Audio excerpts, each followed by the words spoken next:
Üşüme sırası bana gelince birer birer yakıyorum boş kelimeleri. Bazen soğuk oluyor burası, üşüme sırası bana gelince birer birer yakıyorum boş kelimeleri.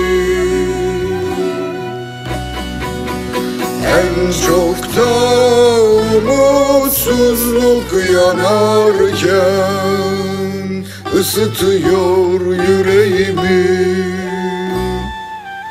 En çok da karamsarlık yanarken ısıtıyor ellerimi. Daha iyi olacak, daha güzel, sen de yak gemileri. Daha iyi olacak, daha güzel, sen de yak gemileri.